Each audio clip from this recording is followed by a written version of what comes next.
Hello, friends. It is John. I have had quite an interesting few weeks. As of this intro recording, I have finished graduate school. I graduated with a master's a week ago yesterday. I meant to this episode. It was super exciting. I meant to post it earlier. It's just been kind of a whirlwind. Had a bunch of really wonderful things happen, and graduation was just one of them. So I'm very fortunate. But I'm super excited about this episode. I've been wanting to talk with this person for many months and years. We were friends right when I started grad school. I was good friends with and teaching partners actually with her husband as well. So we kind of got to know each other. But on the podcast today is my friend Rebekah McQueen. She's a music therapist. She's a wonderful person. It suits her absolutely perfectly. And it's really cool what she's up to. She's got her own private practice, and she is, seeing clients and just really doing the thing. We talk about music therapy quite a bit. I think as you'll kind of hear, both of us could pretty much talk about music therapy all day if we needed to, and it's really cool what she's up to and her philosophies on stuff. We also talk about just being a musician and life, and she's got a young one, and so we talk about parenthood a little bit and that. So it's really great. I was so excited to have her on. I think you'll be able to tell I obviously think very highly of her. So I hope you enjoy the episode. I am going to get back to more regular posting. I'm going to do like a summation of grad school, probably after the beginning of the year. Just things are still not quite settled down completely just yet. So, but I've also got some other projects that I want to tell you all about, and will definitely need your help with. So. Please stay tuned to the podcast and Instagram and Facebook. I've been doing some work on the website and getting ready to release some changes there, and I have a couple of other things that are gonna, like I said, involve lots of my music friends. Hopefully, is the idea. So please enjoy the podcast with Rebekah McQueen. Part-time for a therapist. I'm going to work 2 days a week. Then by August, I was like, oh, I got to work 3 days a week. And now I'm looking at 4 full days a week. And we're talking like get going at 8, be done at 4 or 5. Mm-hmm. So, and realistically, right now, there's enough of a wait list that I could go till 6 or 7. But being a parent, I really don't want to do that. I want to be able to still be there for my kid. Yeah. You asked if it's an ideal situation, and I think... For me, in my lifestyle and what I like, it is. Mm-hmm. A lot of therapists like the structure of a hospital or the structure of a school district that hires instead of contracting out. But I like the flexibility that having my own business and having the structure of my own life provides. So. And eventually, I would like to expand it and have other therapists so I can offer them the same thing without having to do the mass amount of paperwork that I have to do, and they get the benefits of seeing the clients and doing that sort of thing, and I'll fight the bills and do all that kind of stuff. Yeah. Well, that's it. Obviously we're in completely different fields with different implications and stuff, but I've sort of stepped into the freelance composing thing, but I've always wondered, because people ask, when you finish with composition study, like, what do? You're gonna go like write for a school? You're gonna write for an opera? I'm like, some I guess groups have those, but and you kind of mentioned like working in a hospital. What I know about it is that it's a lot of people feel like it's kind of adjacent to a more traditional healthcare provider. I mean, I know it's becoming more popular, but like, what would it look like if a music therapist was to be employed at a hospital or full-time at a school district. Yeah, so those guys get paid salary most of the time. Mm-hmm. A lot of psych facilities around here pay PRN, which is prescribed hours. So just when it's contract, like if a doctor prescribes it, someone prescribes it, you come in, you do your work, you leave, you get paid hourly. But for a lot of hospital music therapists, it's like a 9 to 5, or some of them are just part-time, so they just work 20 hours a week. That's their gig. They get paid a certain amount. They come in, they do their job, they leave. So around here in the Houston area is like United Methodist. Let me make sure I'm saying the right one. Yeah, United Methodist. And then Tier, both have music therapists for specific parts of the hospital. So I know like the Tier here in the Woodlands, they have one full-time music therapist. She comes in, she's 8 to 4. She does her job in the rehab facility in there. She co-treats with PT, OT, and speech.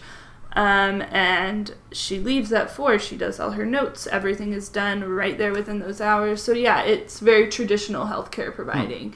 Whereas mine is more, I'm in-home. So I see a lot of the behaviors a traditional provider wouldn't see because we're in the comfort of your own home. So whether it's kids who just sleep all day or kids who like to throw things across the room or bite you or, you know. And a lot of therapists don't like dealing with that. And that's okay. I mean, everybody's got their thing, but I really love behaviors. I think it's fun. I don't let my clients know that. It's a very serious matter when I'm with them. But I almost, this sounds bad, but like I get a rush. I'm like, oh, I got that behavior eliminated. I'm excited about that. And so it's a puzzle for me in figuring out how to get rid of that. As for school district, so I know Fort Bend has a full-time music therapist. Klein ISD has 2 full-time and 1 part-time. I might be wrong on that. There might be 3. But some of the school districts do have them full-time. The difference is that's normally music therapy as an inclusion service, meaning all the special ed kids get music therapy and it's not tailored to the individual kid.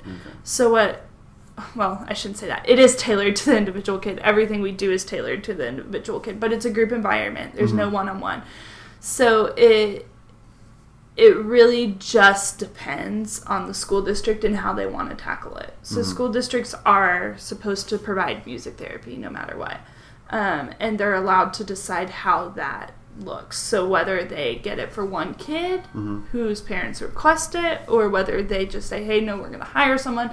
They're going to work full-time. They're going to be paid salary like a teacher, and they're going to come in, do their job, and leave, and take notes on it. So Fort Bend does it differently than Klein. Klein does it differently than Spring. Everybody does it differently, but just as long as there's a music therapist that comes in and helps the kiddos out. So in my situation, I have a couple kiddos I see one-on-one in the school district, but I also see some groups, just depending on the kids' individual goals. Yeah. So there's some kids that they really are fine one-on-one. But the moment you get them in a group, they don't focus, they don't listen, there's issues there. And so that's when we go, okay, well, it's appropriate to see them in a group. That way we can address those things. Whereas some kids, they're fine in a group. They follow the flow of the crowd, but the moment you get them one-on-one, they are a mess. And so really having to rein that in and teach them how to focus by themselves without that external reinforcer. Yeah. It's a lot of this, because I was asking some people just kind of casually, is like, what do you know about music therapy? Oh, that's a fun question. And just, I mean, I've been close with people in the course of music therapy study. A lot of those people, I think, moved away, so I kind of lost contact with them. Yeah. But I don't know. There's a lot of common misperceptions, but they're so all over the place that I think, to me, it's just like, well, what are some of the misconceptions that you have heard? And I was actually talking to my husband about this last night. I always joke, and I'm like, oh yeah, that's me. I'm the happy fun time music lady. Like, oh yeah, that's the biggest misconception. I told my husband I want a shirt that just says happy fun time music lady. And he was like, no, that would only reinforce the the perception.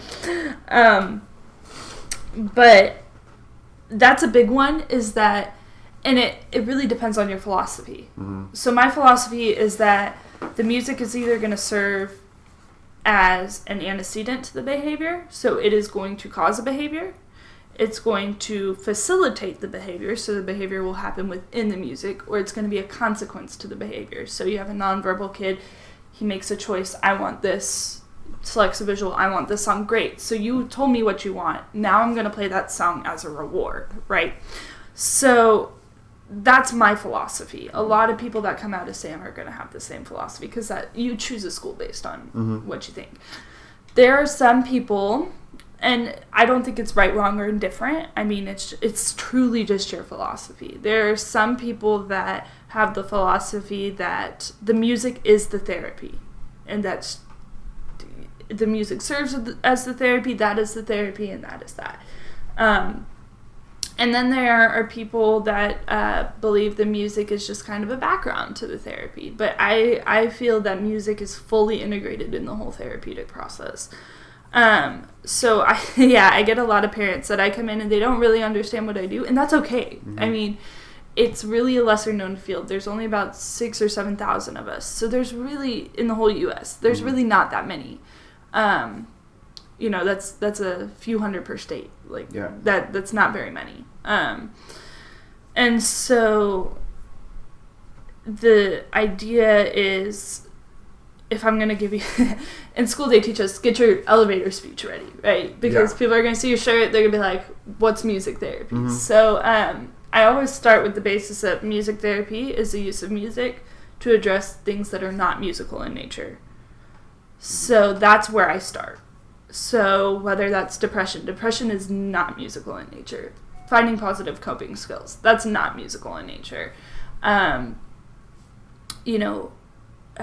Increasing motor movement, not musical in nature. Increasing spontaneous speech, again, not musical in nature. However, all of these things can be addressed through music. And it should also be added that true music therapy is research and evidence-based. Mm-hmm. No matter your philosophy, it should be research and evidence-based. There's a lot of push in the community right now. In fact, I just posted on my page about meeting with my state representative, but there's a lot of push in the community right now for standardized licensure. We have our own board, but right now in Texas specifically, anybody could be like, hey, I'm a music therapist. And some people would say, okay, that's fine, and they could come in and practice, but we have a code of ethics, we have a code of standards, we have research, and we have credentials that we have to follow to make sure we're providing adequate care for these people. And a lot of music therapists have spent a good portion of their career fighting for our credentials to be recognized and required.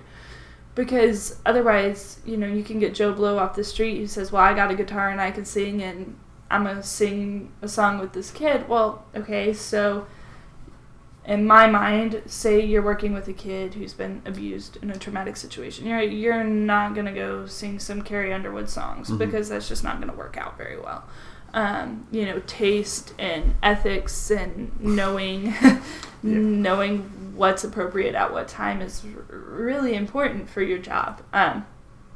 Also, a lot of people walk into kids with special needs and say, well, they're cognitively 6 months old, so I'm going to sing baby songs. Okay, well, if I'm a 15-year-old, I don't want to hear row, row, row your boat.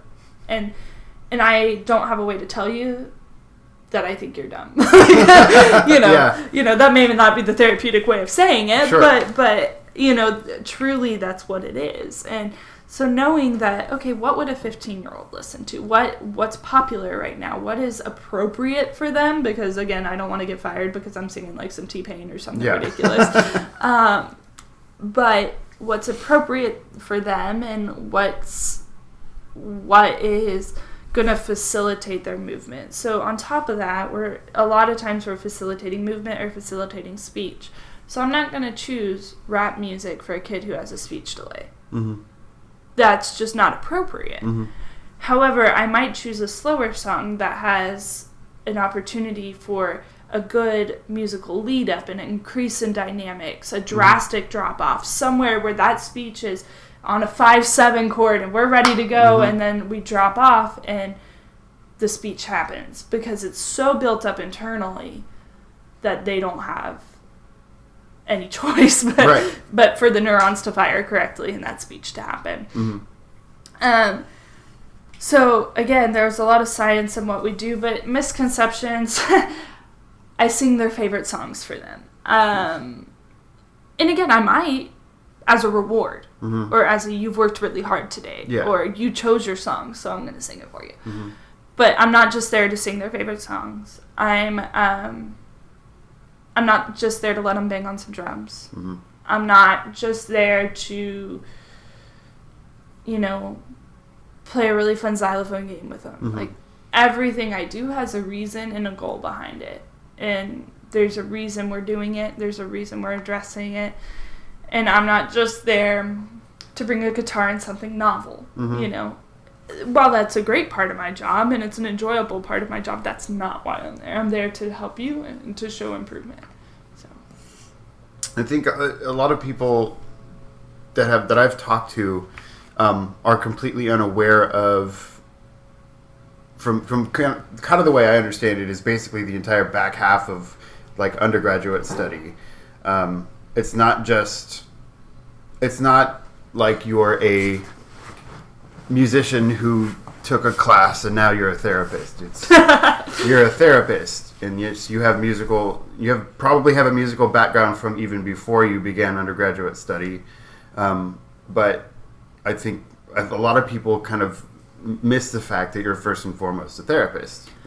I would say yes to that. There's some people in the music therapy field who might argue with you. Mm-hmm. Again, philosophy, sure. Right. The people who come from the philosophy of like the music is the therapy, first and foremost, they are a musician, right? Mm-hmm. But in my mind, I give a voice to the voiceless 90% of the time. That's one of the big things I'm passionate about, is no matter what I do, probably 98% of the kids I have don't have a voice. Mm-hmm. So I give a voice to the voiceless, and first and foremost, I'm there to watch their every move, see everything they're doing, observe them, get to know them. And if I see something, I'm their therapist first and foremost. I'm their voice. I am the person. For instance, I had a client yesterday, nonverbal, really hasn't had many successful therapists work with them, and I just noticed they were off yesterday. Something wasn't right. So, and mom works out of the house. They have a respite provider that's there taking care of them. And mom was outside. I texted mom. I said, is something going on? Are we getting sick? What's happening here? Mom said, oh, well, they were out of town for a couple days and they're back. Oh, that makes perfect sense. So they're just getting back in the swing of things. Plus they're out of school this week. So that makes sense. But to me, it's more important to be aware of those things for your client, and then provide the music, and then provide the interventions that are music based. So I think that's my thing. Is a lot of people, actually, many music therapists come into the school of music and they've only played guitar before, or they've toyed around with a piano and sang, and they learn more about their instrument while they're in college than they ever have. Mm-hmm. For me, my primary was flute, and it's actually kind of fun because one of the conference things I went to this past spring was using your primary instrument in therapy sessions, and how can you make it therapeutic, and how can it address your goals. And so for a lot of my clients, we're working on auditory processing. Can you hear something and then relay it in a different way? Mm-hmm. We're having a conversation. A lot of them just hear these words and it goes in one ear and out the other, literally. They just can't process. Mm-hmm. it's actually weird for me to be using so many words today. I usually dull down my vocabulary quite a bit. And I feel like when I talk to my day-to-day friends, I have to think about what I'm saying because I don't use as many words on the day-to-day basis. But so like flute, I can integrate it here and there. So for instance, with my younger ones, I played a couple kids songs and they had to tell me which one it was. Mm-hmm. I've used it for social appropriateness. Let's work on what happens if someone's playing an instrument or giving you a concert. How do you act appropriately? Because a lot of these kids, their parents do want to take them to stuff like that. And they do want to bring them in the community. And so giving them any opportunity to be exposed to a sound that's different, something that's different. And talking about what do we do when there's a pause in the music? We clap. Or do we hoop and holler? No, we do, social appropriateness and being aware of your surroundings and how to sit quietly. So I've used it for that. I've also used it for tolerance, sound tolerance. And that, again, is one of those things that we need licensure, because if you don't know when it's appropriate to bring a specific instrument in or what timbres would be appropriate for your client, that's always that. But I think it boils down to, first and foremost, your client is your utmost priority. And their safety, their well-being is your utmost priority. And you happen to be a musician. You're right. And you should hone your musicianship skills. And you should take the time to learn your instruments and take the time to have the best musical experience you can have. However, you're a therapist. And you can never forget that when you walk in the room.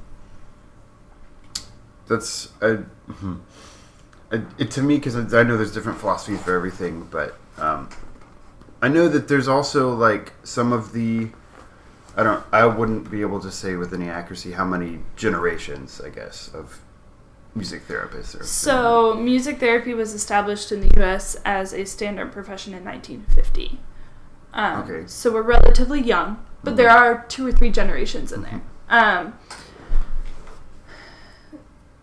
I don't want to generalize, because I've met a lot of different philosophies and I've met a lot of different generations of therapists, and I find that the philosophies are pretty intertwined and intermixed, and you get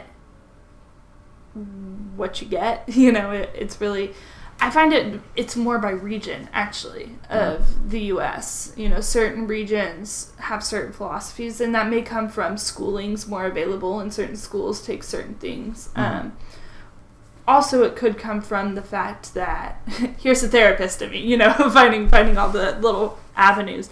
It could come from the fact that down here, our fine arts education is based a lot in marching band and UIL performance, where in other places it's more conservatory type learning and learning how to be a performer and that sort of thing. So that may also have something to do with why certain philosophies develop in certain regions. So I just, it is what it is, and I respect all the philosophies. I think there are tremendous values in each philosophy. And we can learn a lot from each other, and I think it's okay to kind of intertwine and know what client each philosophy would be appropriate for. Just knowing your clientele. But for the majority of the clientele I work with, the cognitive behavioral approach, meaning there's a reason you're making the decision you're making. There's a reason you're making the behavior you're making. So first we have to address the reason before we can address the behavior.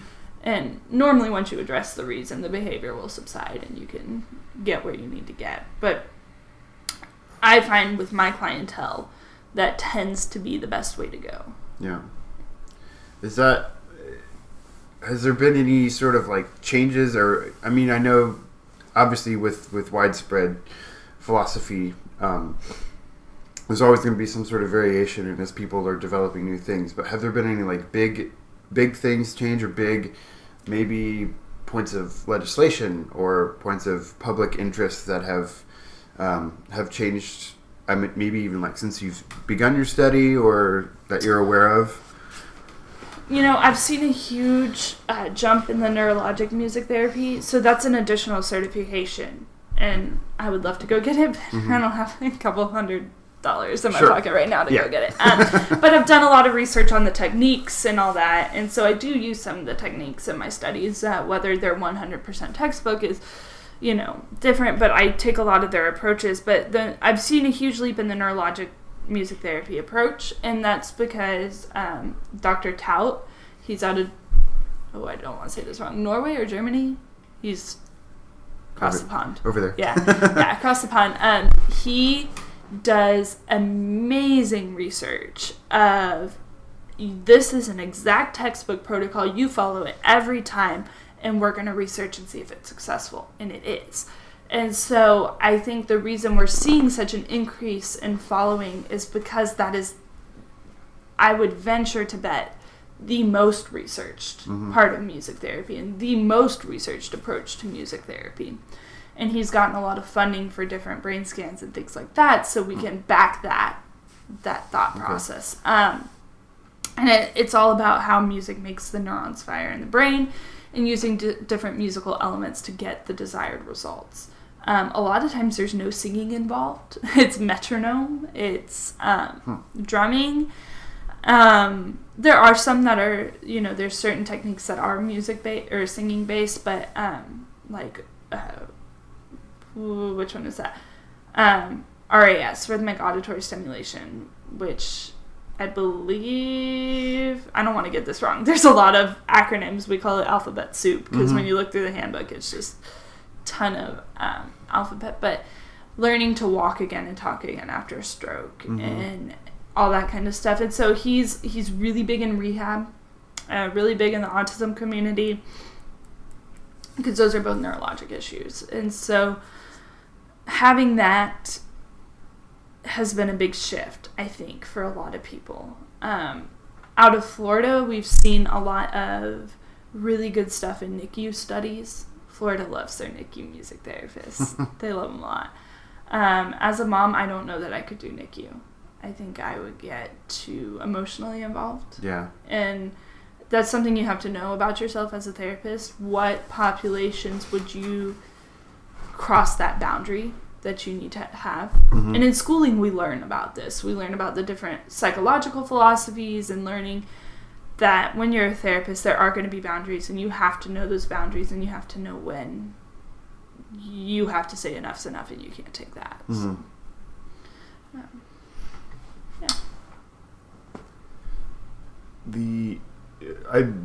I'm sure I will always end up circling back because I'll either think of something or... No, you're fine. You're fine. And I circle. So let's just make a bunch of circles. It'll be great. I'm always curious when...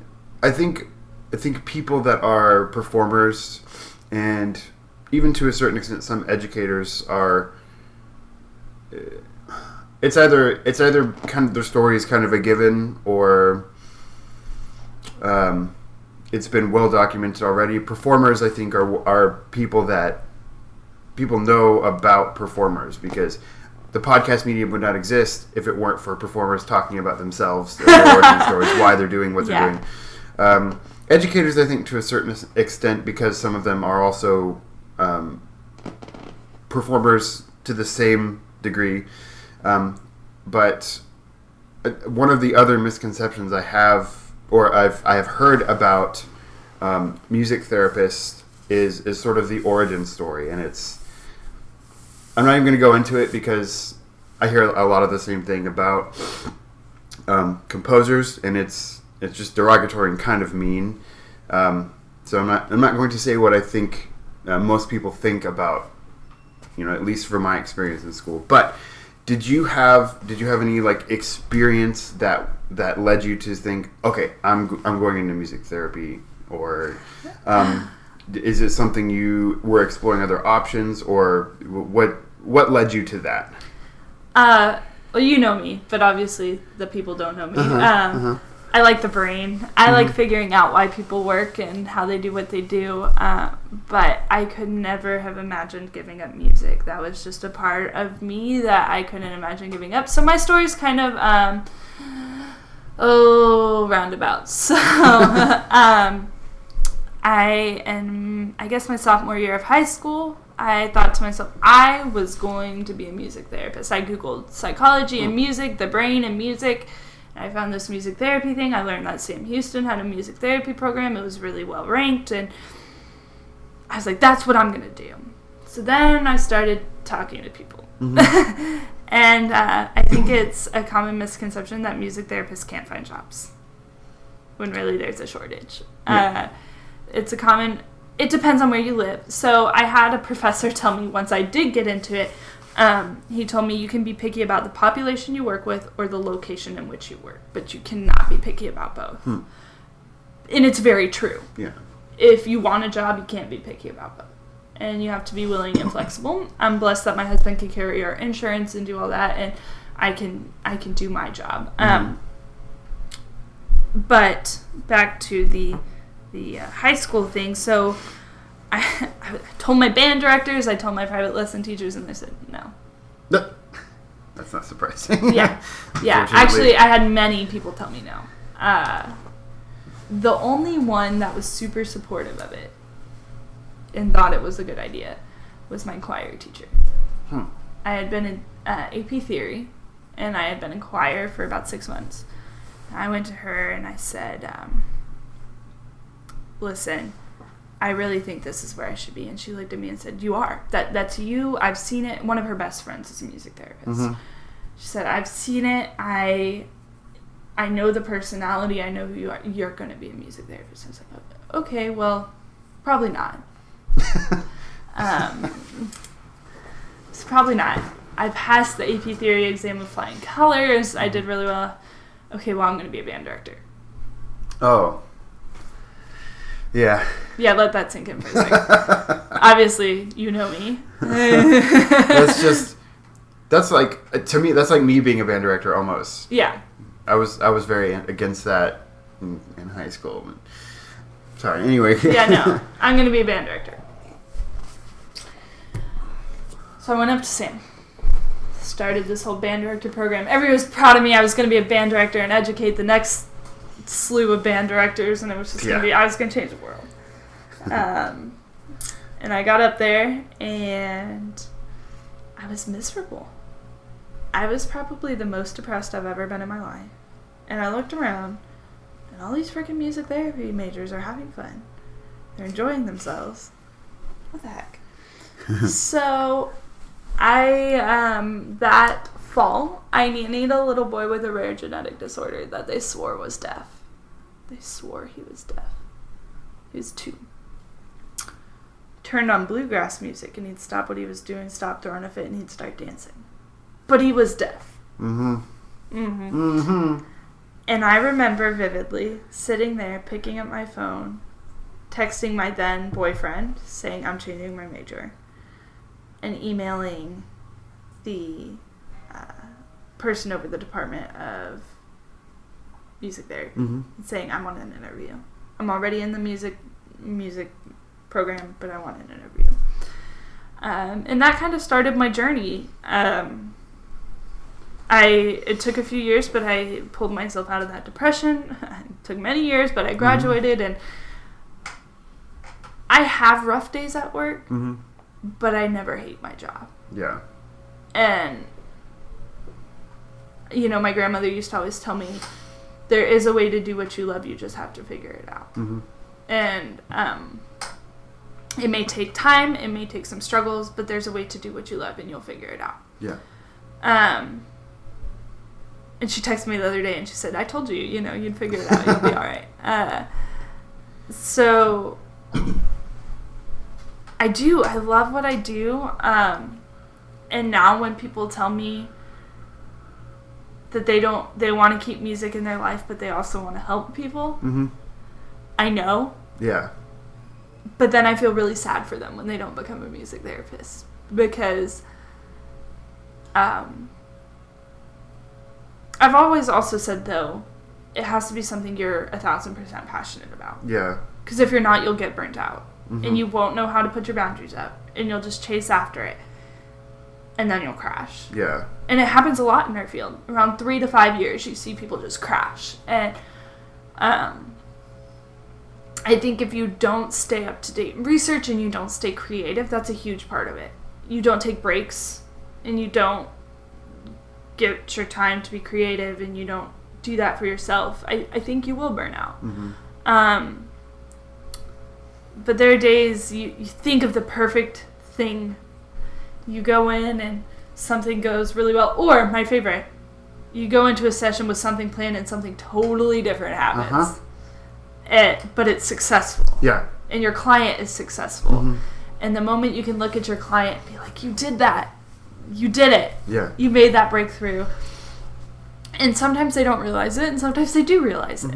And I have a client who didn't have a voice, and we've started working on giving him a voice. And when he realized he had a voice, he quit making angry audible sounds. So he can vocalize, he just doesn't have words. But he quit screaming, he quit screeching, and now he hums. Mm-hmm.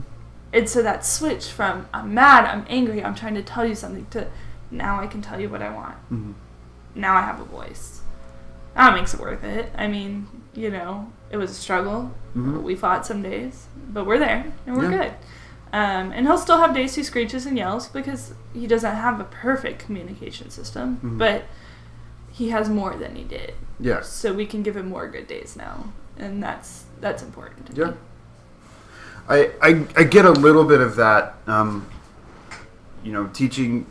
Teaching one-on-one has been really illuminating for me. It is my opinion that the stakes for what I do are obviously quite a bit lower, but there's still a lot of growth that can happen as a person through music, whether it's in a therapeutic sense or not. But like I said, just the stakes are lower. If I have a bad lesson, it's different than, or if I have a good lesson, the kid may forget about it in an hour, but a good therapeutic session, but what one of the reasons why I try to advocate and champion things that I'm passionate about, even if I'm not personally facilitating them. One of the reasons why I am such a fan of music therapy and why I try to spread information and spread the word in general is just because my experience teaching, like if I have a student who I know could benefit from that, especially if they're a music student, I think that's really important. But also, given that I work with high school kids, I'll ask them, if their senior year is like, what are you doing next year? Are you going to school? Are you going to go to work? Are you going to go to college? Are you going to trade school? I try to tell them, like, there's all these different options that they can think about. Because when I was in school, as far as I knew, you could be a band director or you could get an English degree. And and some of it was I was a terrible student and didn't listen to many people, but also I was in a program where I was one of 400 people at any given year. But just like when you were in high school, I've tried to be the person who would never say no unless someone was like, I'm going to do things because it's destructive. Very rarely is that the case. But if someone's like, I want to go be an AC mechanic, I'm like, sweet, go do that. Yeah. Go to trade school and make some money doing it. If someone's like, I don't know, I like to help people and I want to keep playing music. That's when I was in school, I didn't get that. I didn't know because I could have seen myself doing that. Yeah, I've told you a million times. That's a good point. I was really lucky to have a dad who was A, in the picture, and B, he was an educator. His PhD was in curriculum and education. Mm-hmm. So his whole passion was finding a fit job for you. That doesn't mean go to college. That doesn't mean... in fact, my little brother got a associate's degree mm-hmm. and went to mechanic school. And we love him, and he's in way less debt than I am. So he probably did it right. My older brother has taken a few years to get his associates, and he's an animator and a graphic designer. So we're all kind of sporadic. Mm-hmm. But I was lucky to have parents, even my mom. My mom played flute in high school, but that's about the extent of her her musical knowledge. My dad played auto harp and took auto harp lessons. Nice. Yeah, that was the extent of his musical knowledge. Yeah. So, I think he was in choir in 8th grade or something. But like that. So, but my extended family was really musical. And my grandparents both, on my mom's side, my grandfather played piano in the Navy. And spent months on a boat and playing piano for them. And it's funny, he's 80 now. And I can't play, I'm rusty. And hunched over, he'll sit down at a piano, he'll straighten up and break out this beautiful ragtime piece. And he'll be like, oh, that was horrible. you know. We're like, really, was it? You just played 13 notes at a time. Yeah. Yeah, with 10 fingers. Yeah. But I was blessed to have a family that you want to do it, you better do it the best you can do. We don't care what you do. Yeah. Just do it amazingly. And I think, luckily, the world has had more educators like my dad in the past 10 years that have really gotten to high schoolers and have gotten in that field of, and like you, I mean, even private lesson teachers who are like, go do it. If that's what you want to do, go do it. And I think the world is getting a lot more educators. My husband's one of them. He, asks, what do you want to do? And they said, well, I don't know. He's like, well, you better figure something out. You got to do something, no matter what you do, it better be something, and you better do it to the best of your ability. And I think, even like you said, you teach private lessons, and having an educator that's like that is way more important than anything else. And having people that know that there's so many different fields you can go into. And even if you go into a super specialized field, that's okay, as long as you're passionate about it, and as long as it's something you're going to be able to do the rest of your life. Yeah. So that's something that helps. I try, because if I had a couple of kids in my Virginia school that were saying that they had a couple of things specifically they wanted to do. Several of them were like, I want to go march drum corps. And I was like, okay, here's the process for that. I know that process pretty well. And I think, as a matter of fact, 3 or 4 of them just got their contract for their second season. Awesome. So like they're killing it. But then, one of the guys was like, well, I think I might want to go into the military, maybe play music in the military after high school. I said, okay, that's not something that I have very much experience in. I know how to audition, but I don't know what they're looking for. But I said, but give me a sec. Let me get my contacts. Yeah. So, as a matter, there's a really popular YouTube channel, guys in the Marine Drum and Bugle Corps. Well, you know Key Harvin. Yeah, Kia Harvin. So Kia Harvin's he's the center quad player, but the guy next to him, dude's name's Eric Carr. Okay.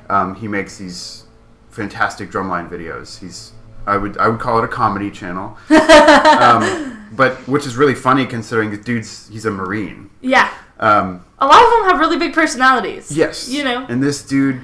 But he made a couple of really awesome videos. He was like, here's how I auditioned to be in the Commandant Zone. Here's when I auditioned to be in the Old Guard, Fife and Bugle, or Fife and Drum Corps. Golly, I'm going to mess that name up. But it's whatever. He broke down that process and then wrote about how he got in. Then when he did get in, here's how boot camp went. And that kind of stuff. And I was like, man, no, I haven't yet shared it with those kids, but that's the kind of thing, I know a little bit more than I did last time, so now I'm going to go share that. Right. And I think that's super important. And I think that there's so many things that are on this slate of things that you're destined to do, and a lot of the college counselors, at the high school I worked at, the college counselors were like, well, you can go get a business degree, or you can go get an engineering degree, and you should go to A&M because it's the only school. And I'm like, obviously. And I was like, some of these kids we'll say have no interest in that. Are talented. Don't have the money. Or money. Can we talk about how much debt you and I are both in? Yeah, I'm just finishing up a master's in composition. Yeah. I mean, realistically, that's the truth. Is we tell these kids to go get in $50,000, $60,000, $70,000 worth of debt if you go to a cheap school, and some of them will never use the degree. And I think it's insane. Yeah. That's the nice term. Luckily you and I are passionate and innovative enough to use our degrees. I'm living probably the closest thing to the American dream now. Yeah. I established my own business. I'm drowning in debt. It's really nice. No, but I'll be able to pay off my debt. I'll be able to have a successful business and do stuff like that. And but I had to research it. I had to dig deep and figure out how I wanted to do this. Did I want to go into a program that would pay off my student loans? Did I want to go into a program that, I'd work a 9 to 5? What did I want to do? And how was I going to do that? And I had a really great internship supervisor who was also a mom and had her own business. And she was raw with me, of like, this is what it looks like. And this is how it feels. And these are the things you have to think about if you're going to have your own private practice. And she's still a great mentor to me.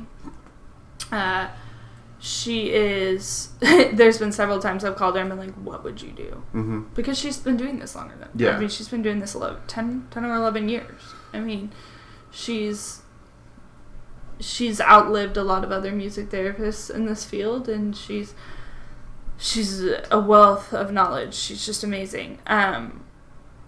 And having those resources available to you, whether it's an educator or someone in the field or someone in a different field. I have a lot of friends who are licensed private counselors. I have friends who are different types of therapists, PTs, OTs. And then I have my musician friends who are, there's several times I text you and I'm like, hey, what's this? Yeah. What do I do with this? Yeah. But I think it's also, no matter what field you go into, it's also about being humble enough to ask. Yeah. And be like, how do I address this? How do I deal with this? So. Yeah, that's huge, having a network of resources. No matter what you're doing. I hate the term networking, but you really have to. Well, it's one of those things, like, my girlfriend sent me a text message yesterday, and I've been working for the studio down in the Katy area, but then one of my friends from undergrad is apparently still floating around Huntsville, 2 hours away. So he was like, hey, do you want to come teach lessons? And I asked the folks I'm working for, and they said, yeah, it's really far away. It's not competing business. Right. So I was like, okay, cool. So I've been talking to this guy, and my girlfriend sends me a text message. She's like, hey, she sent me a screenshot of, hey, do you know John Patty? And I was like, do I know him? So that's one of the only times I've ever actually seen it be like a network. So me to this guy, and then this guy to her. And yeah, that's kind of cool. And I agree that it gets a little cringy, but there's certain due diligence I think you kind of have to do. But I've shared that with like the undergrad composers, and I think I've got a draft for a future episode about it. I've talked a little bit about it when I'm like writing marching band shows, like how communication is really important, kind of putting yourself out there, making yourself available. I think therapists really, really sometimes, pardon my language, but really suck at the self-promo thing. Yeah. Because it does not come as second nature to us. I mean, like you said, performers are really good about talking about themselves. Oh, yeah. Yeah. They're like, oh, man, I did this. I performed with this group, and I played this, whatever. And, and we're all like, okay, cool. But therapists, I guess a lot of times we don't... I was talking to my business friends about this because they were like, you got to promote yourself more. And I was like, well, yeah. I don't feel like I'm doing anything. We're really at the risk of sounding narcissistic. We're really humble people for the most part. I agree with that. You go to conference and people, I love conference because people are like, you see these big names who worked with these big people, and we're all like, oh, and then you talk to them and they're like, oh yeah, man, I don't know what to do. And you're like, what do you mean you don't know what to do? You what? You have problems, so, but we're really humble people, and we put our clients' success before ourselves. Mm-hmm. And we almost, and I don't know if I'm speaking for the whole therapeutic population, but a majority of therapists I've seen and dealt with don't want to be like, oh yeah, I helped so-and-so get here. That's not something we ever say. Mm-hmm. I know a lot of band directors. I love them. I'm married to one. Mm-hmm. And I think he's probably the abnormal one, and you could tell me you've dealt with a lot more band directors than I have, but a lot of band directors are like, oh, I have 5 kids that are band directors now, or I have 10 kids that are band directors now. Like, there's a tally. I had 3 that went into perform, Yeah. Yeah, there's this tally. Therapists, we're not we've had this conversation. Mm-hmm. We're not a regenerative population. Yeah. So we don't walk around going, oh, I have 18 therapists now, and they're all working for this hospital and that. Like, 99% of the clients we see will never be therapists, and will never think of being therapists. Mm-hmm. And a big portion of our schooling is learning how to advocate for ourselves and how to advocate for our profession, Mm-hmm. since it is so unknown to a lot of people. We say we're unicorns. You hear about us, but you never see us, right? Or a Loch Ness Monster, depending on your perception of us. It just really depends. Or the day you see us, some days we look like a unicorn, some days we look like a Loch Ness Monster. It really just depends. Today I'm probably closer to the Loch Ness Monster, but that's because it's paperwork day. I had a concert last night, so I'm in sweatpants and an oversized hoodie today. I'm right there with you. I don't think I'm wearing socks. So it just... we're not a regenerative field, and so it's not in our nature to promo ourselves. Mm-hmm. So I've talked to a lot of my friends who went into business or this or that, and we've talked, and they're, you got to promo yourself more. And I'm lucky my mom owned her own business. Mm-hmm. I watched my mom get laid off and build her business from the ground up, because she's like, no, I'm not going to let this ruin me. And she did, and she has a really successful accounting business in Magnolia. Gina B. Clark, CPA. Yeah. Shameless plug. But she has a very successful accounting business. She used to be an accountant for Minute Maid downtown. That was her first career, and then she decided she wanted to be a mom. She went to a smaller business, and then they, got hit hard in 2000 or the 08 recession, one of those two, where the market dropped, and they got hit hard and had to lay her off. And she was like, nope.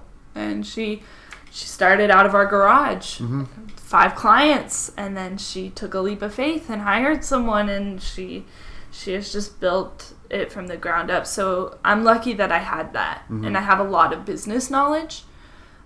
Because if you're going to go into private practice, you have to be able to separate your therapist self from your business self. Yeah. And that's a huge part of it, is if people don't pay their bills, you can't keep seeing them. And you have to be able to separate that. And it's unfortunate, and it really sucks. But that's a part of business. And you have to be able to say, yes, the kid deserves it, but the parents also have to pay bills. And you have to pay your bills. So I was lucky enough to see my mom go through all that and see the struggles she went through. So I came in with a really level head, a really solid business plan of how I was going to do stuff, and Lord willing, it will continue. I always say God laughs at my plans, but but Lord willing, it will continue, and it will continue to grow. I've been blessed this far to have really good growth. And I haven't even started the shameless promo yet. Yeah. So we're getting there. It's a process, and business is a whole different side of therapy that you don't get to see. There's the therapist side, and then there's take a different hat, put this one back on the rack, and put on the business hat, and let's do invoicing, and let's do tax deductions, and let's do all that nonsense. And that's something they touch on in school. And by that I mean they sneeze it on you and walk away. So a lot of people don't go into their own business because they see it as daunting. And it is. Yeah. But again, luckily my mom's an accountant, so I'm like, and I just kind of push the stuff, and she helps me, and she helped me set up my LLC, and learning how to get malpractice insurance and learning all that stuff is crazy. It's a whole... I feel like I'll go to sleep and wake up next year and I'll be like, oh, I did all that. Like, at some point, I did something, right? Because before I know it, I will have been in practice for a year, and it will all have rolled over, and it will have gone. Because I feel like I was just sitting in July going, what am I going to do? Like, I don't have anybody. And I feel like I get to that point now where I'm like, oh, I need more people. Like, I need clients, I need that. And then about 2 weeks or 3 weeks after that, a wave will hit of just, like, I don't know how I'm going to fit all these people in my schedule. And I sit there and I crunch times, I crunch maps, I rearrange, I apologize to parents for rearranging, I do all this stuff, and then I get in that routine, and then the next wave hits. And so it just, it's a really interesting cycle, the business aspect of it. And I think all my friends and my husband would agree that's the part that exhausts me the most. Actually, no, that's not the part that exhausts me the most. The part that exhausts me the most is a part we don't like to talk about, which is parents. Yeah. There are going to be some awesome parents. There are going to be the parents that you're like, man, you're a rock star. I don't know how you wake up every day and do this, but you are just awesome. You're a great parent. You're doing it. And then there are the parents you have to fight. There's two types of parents. There's the parents that don't fight for their kids ever and are just complacent with the situation. Which I could, we talked earlier about families that have multiple kids with disabilities. And I could see how you get complacent and depressed and overwhelmed. Because first you have your first kid and you're like, okay, well, maybe not with the next one. Then you have your next one. You're like, okay, we'll deal with that as it comes. And then you have another one. Or you marry into a family with two disabled children or children who have different disabilities, and it's overwhelming. Or you have one with a really severe disability, and you end up being a nurse without a nursing degree. And there's so many families that go through this, and I could see how you can become complacent. But if I could tell anything to those families, it's don't become complacent. If you don't think your kid's getting the right care, fight. But also, on the flip side of that, don't ever fight, or don't extremely fight professionals. Don't claim to be a professional. If you disagree with what they're doing, ask them to show you the research. Ask them to show you why they're doing what they're doing and how they came up with the goals for your kid, and try to understand it that way. But don't come at it as I know more than you. Because chances are in their field you don't. I've had all of the above. I've had every single one of the above, and it's an exhausting battle to have, because sometimes, and I'm sure you've seen this as an educator, and I know educators see this, sometimes you end up being the parent, and that's exhausting. But for that hour I'm there, I'll do what I have to do for that client. If it's a safety, health, or general emergency, I'll go past my hour. Especially to be a voice to those that need it. But if it's just a general parenting thing, I'm there for an hour and I'll do what I can. And hopefully the parents carry over my strategies and my techniques, but sometimes they don't, and then it's a battle again the next week. And I just have to prepare myself for that. So there are downsides to my job. There are. It's not always the happy, they made their goals, they did it. Yesterday was a lot of, no, my words are, I said, and this is not a negotiation. That's a big one. I have some kiddos who have words, who have that, and this is not, let's make a deal. My words were, and a lot of people see that as harsh, but with some of these kids, you have to be black and white. Mm-hmm. You can't be, well, come on, let's, because that's too much for them. Yeah. They need it as this or this. Those are your choices. There are no other choices, so pick one. And that's again, very behavioral based. Mm-hmm. But I've found it to be a really good technique. I don't like being that person. Because if I had it my way, I'd be the happy fun time music lady. But I'm not, and that's not my job. That's not why I'm paid. Mm-hmm. The big bucks, as they say. Yeah.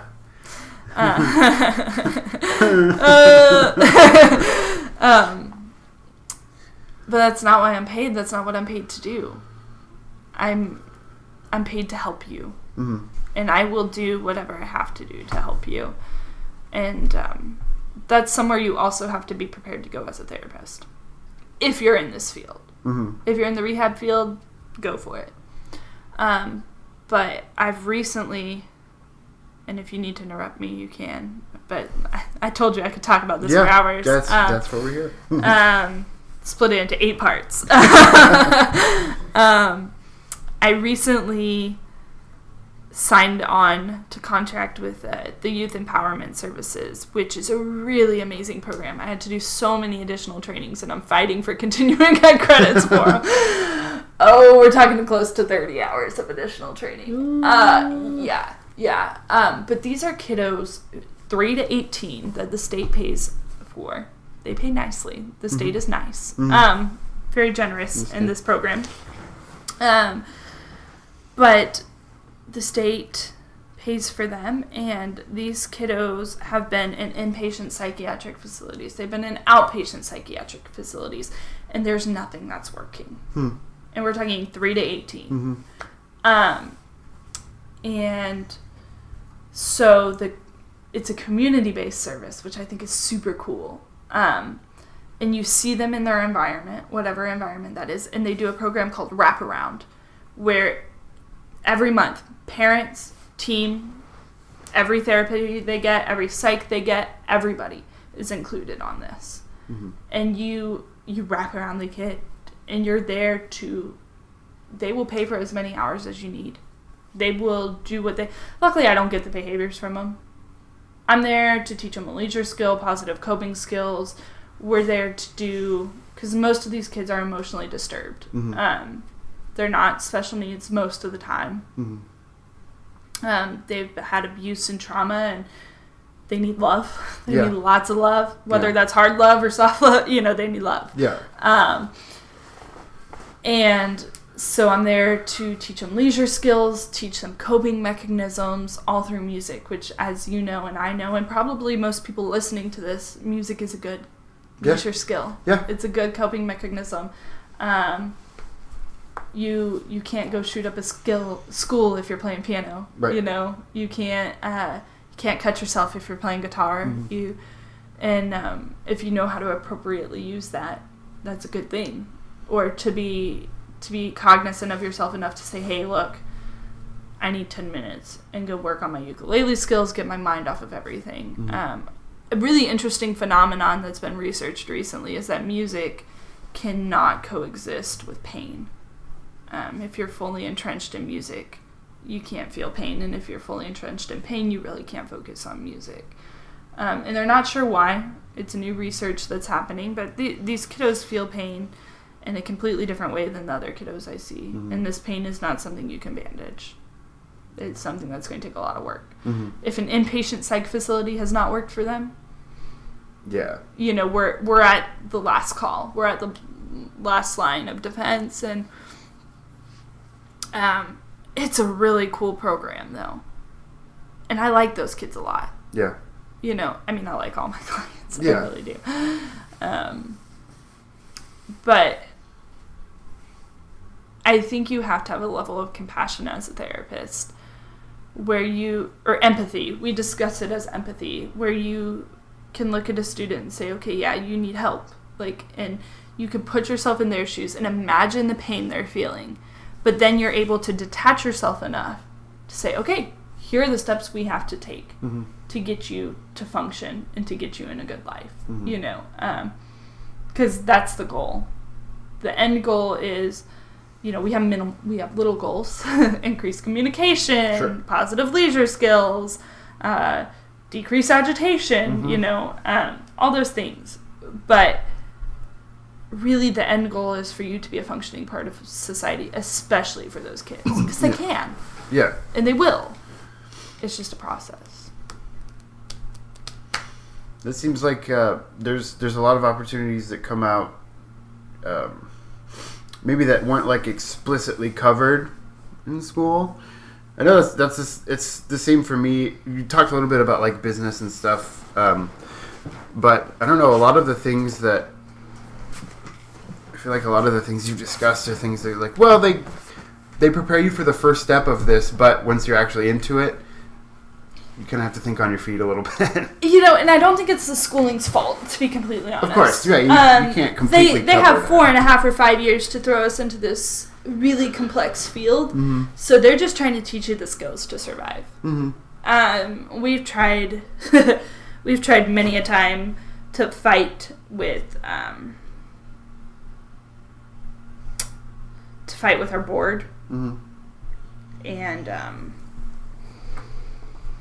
tell our board that we really should be a graduate entry, but there's a lot of layers to that. There's a lot of layers of graduate level entry and what that would look like, and how do you phase it out and how do you phase it in, and what are we looking at there, and is it possible financially for what we're getting paid for someone to get a graduate degree and survive? Probably not. So you just have to take it as you will. There were faults with my schooling, mm-hmm. and I've talked to people about it, and I feel like depending on the school you go to, they either cater to you as a musician or as a therapist, but they don't know how to find the right balance. Mm-hmm. And we're a small field, so you gotta take what you can get, and our school did the best they could at providing us with the necessary skills to get out there and be successful in any environment. And do I think you should have to choose your environment before? No. Internship is really all about that. Yeah. Internship is all about honing your skills and deciding what you want to do. I went into a private practice internship because it fit my lifestyle, and also because I was pretty sure that's what I wanted to do, but I needed to make sure before I took money and dove into it. And luckily my internship confirmed that that's what I wanted to do. A lot of people get into it and they're like, oh, oops. A lot of people go into hospitals and they either love it or hate it. I have a friend who interned in a hospice and it burnt her out. Yeah. I have a friend who interned in a hospital and she realized, oh, I want to be a physical therapist. I don't want to be a music therapist. She's like, I really don't like the music part of this. And interesting. Fabulous musician. Mm-hmm. I mean, kick her in her butt, right? Why? Then I have a friend who went on to she's up at Sam getting her grad degree now, and she's a fantastic person, and she's going to go back into to working for someone. She doesn't want to have her own private practice. So I think it just depends. It really just depends on the person, and I think internships are not standardized enough. I have a friend, or an acquaintance rather, who his internship supervisor held his letter saying he was done until he memorized 45 songs in 3 different keys each. And I don't think that's okay. It's intense. I don't think that's okay. Yikes. I've heard horror stories about internships like that. My internship supervisor was reasonable. She pushed me. My musicianship skills were not where they needed to be. And she pushed me, and I am a way better musician now than I was, and I'm so grateful for her. Mm-hmm. But she was also a vocalist. I've never had any form of vocal training in my life. And you expect me to sing every day? Like, I was terrified. Yeah. I had friends that picked on me for singing out of key and stuff, and, but I did. Not in the music school, but, like, in my other life. Yeah. And And then coming into this and somebody being like, well, you have to sing every day. I'm like, I'm self-conscious. What am I supposed to do? And nobody's teaching me, and I don't know how to do this. And, musicianship class in school only teaches you so much. And, you add that with anxiety and other things. And I was freaked out. Yeah. But she took the time. And she believed in me. Mm-hmm. I had people try to give me the tough love approach of like, if you don't figure this out, you're never going to do it, but my supervisor looked at me and said, no, you can do this, and you will do this. We're going to rip it down to basics. Because singing, playing guitar, thinking about chords, all this stuff that's foreign to you and putting it together and then trying to lead someone, that's a whole nother level of crazy. And she said, you're just going to play downstrums. You're going to play 3-chord songs, and you're going to be fine. And I did for 2 weeks. And then all of a sudden, I felt like I could sing again. And I felt like I could play guitar. And I felt like I could do everything. And did I have all those skills from my schooling? Yes. Did I know how to put them together? Nope. And so schooling did a really good job of prepping me. But schooling is also catered toward kids who have... I firmly believe there's like 3 types of musicians, right? There's those that have really natural-born talent. And I mean just natural-born. They don't have to practice. They don't have to do anything. Yeah. They are just ridiculously good musicians and something happened. Very rare, but there are some. Then there are some that are natural-born and practice. Yeah. And those are your guys that are in conservatories. Those are your guys that, just amazing. Yeah. And then there are some that have minimal talent but practice their butts off. Yeah. That was me. I... didn't have... My brothers are ridiculous. Both of them. They could pick up any instrument and learn it in 2 minutes. Oh, yeah, I could play this. It's fine. I think my husband is the middle one. He practiced a lot. I would get mad at him. Full disclosure. He practiced a lot, but he also had a lot of talent. Yeah. And still does. But I was the one. In 6th grade, I threw my flute across the room because I can't figure this out. But I'm stubborn. Yeah. My friends will tell you that. My friends will tell you I'm probably one of the most stubborn people they've ever met. You would probably say the same thing. I'm a pretty darn stubborn person. If I'm going to do something, I'm going to do it. And there's probably no changing my mind unless you give me a really good reason. So I went into the schooling, and it was intense, and it was a lot, and it was overwhelming, and it felt like a lot of word and chord vomit all at once, and learning musical terms, and also psychology, and trying to keep it all straight in my cluttered brain was a lot. But now that I'm out in the field, I realize I know a lot more than I thought I do. And I don't know if you can relate to that as a composer, but...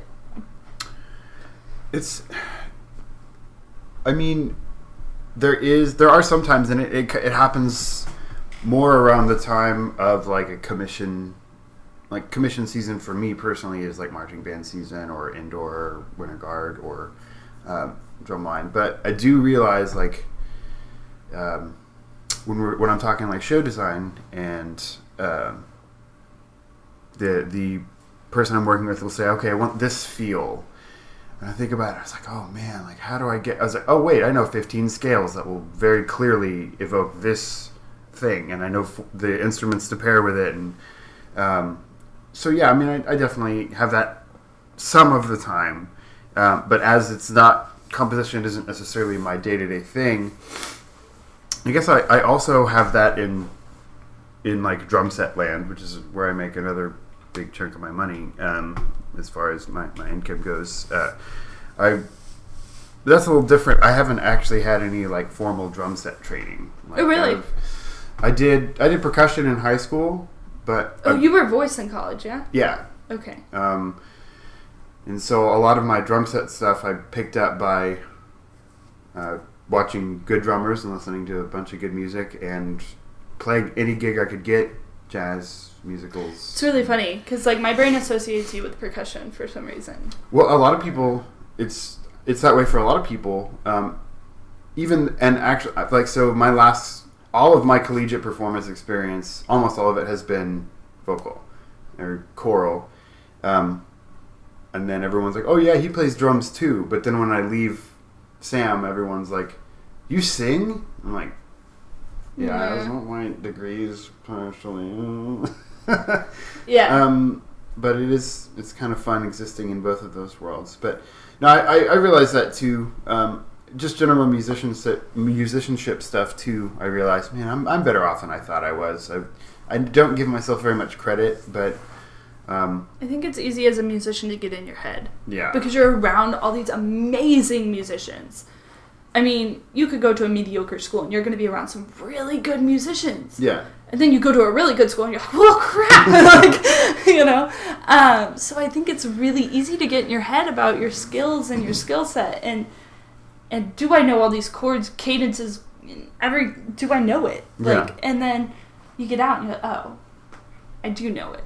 I should have just taken a breath and stepped back and I would have been fine. Mm. But I think it's so easy to get in your head about it and to compare yourself. And I realized that about myself a lot because my internship, I was so far removed from other musicians other than my internship supervisor that I realized I knew a lot more than I did. And now being in private practice where I'm not around a musician day to day, I mean my husband, but we don't talk music. Like that stays at the door because we drive ourselves nuts. Yeah.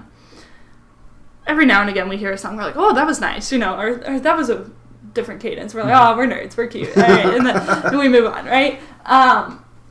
Or we'll listen to a good piece of it, oh, that's really strong, or my husband will go perform and do something out of the ordinary and he'll be really passionate about it and excited about it, and I try to entertain that a little bit. But other than that, I'm really not around musicians. Yeah. And so I find myself allowing myself to experiment more. And allowing myself to explore a little bit more than I did when I was in college and explore my instruments and try things. And if they don't work, great. And I don't feel as pressured of like, I'm going to try this drum pattern, and if it doesn't work with this song, oh well, like, you know, I tried. But in college I felt so pressured to know 18 different strum patterns and know exactly which songs they lined up, you know, and know chord patterns and alternate fingerings and this and that, and I don't ever play bar chords. Ever. Yeah, I know. Yeah. So, like, I found out my cabo's my best friend, and, like, you know, I was telling you earlier, I play everything in the key of C on ukulele because I only play ukulele with kids, and the best range to sing with kids is C. And so, I think leaving college was actually better for me than being in college, in a way. College gave me the foundation I needed, gave me the kickstart I needed, but leaving, I've learned, I've freed myself a lot more to learn what I need to learn. Yeah. Mentally, I think. So yeah, that's my little spiel in college. I mean, I guess that's the idea that all these old people try to tell us. Right, that freaking boomers. No, just kidding. I'm kidding. There's a lot of knowledge in older generations, but I felt like I had to throw that in there. Yeah, but that's obligatory at this point. Yeah. But no, I mean, I know, because some of the people that listen to this are either in school or maybe just graduated, and they're like, well, yeah, I wasn't ready. They didn't give me everything I needed. It's like, of course not. That's not a thing. That's part of life. Yeah. If you don't mess it up, you're not doing it right. And they can't. Like, these people are working their job. They can't make They're underpaid for what they're doing anyway. Not only are they underpaid, it's public knowledge about how drastically underpaid they are. You can look up... It's public knowledge how drastically underpaid they are and how drastically we're overpaying for school, and somehow there's a disconnect. Well, you know, football. Oh, sports ball. Sports ball. Yeah. Yay, sports ball. Sports ball room. There's a YouTuber I watched, and he sells a hoodie and it just says sports. And I really want one because, like, that's how I feel. And he was like, it's the hoodie for when you just want free food. Right, exactly. Oh, you're a fan. Yeah. Huh. Yeah, but there's a disconnect. And music school's not cheap. I learned a lot, and I felt like I was surrounded by people who were way more knowledgeable in their craft, and they were so underpaid for what they're doing, you know. We say that a lot about teachers, but really these people, PhDs and multiple PhDs, and just so incredibly brilliant, and sometimes you take that for granted, because they're really smart. Yeah. They're really, like, our piano professors should not be teaching beginner college piano. I feel sorry for them. Our music therapy professors, man, they do so much research, and they're so well-rounded people. Such well-rounded people. And I think we take that for granted. You know, our band directors know a lot, too. They know a ton of instruments, and to know that much, be able... I guess people think the same about music therapists, right? To, like, be able to improvise with someone who has no musical skill is really probably a talent that some people would say, which I don't think it is, but some might say. So my band directors, they knew so many instruments, and they had all that to juggle. And, you know, we talked earlier about how there are... there's some people who don't know about music therapy and don't promote it and don't educate about it or trash it, right? But really, they have so much else on their plate that how can we expect them to know that this field exists? I've talked about this at conferences, too, of how can we expect people to know our field exists if we're not regenerating it ourselves? And... you know, that's why I'm passionate about advocating as well as serving, you know. It's just as much a joy to watch someone learn about music therapy as it is to perform music therapy.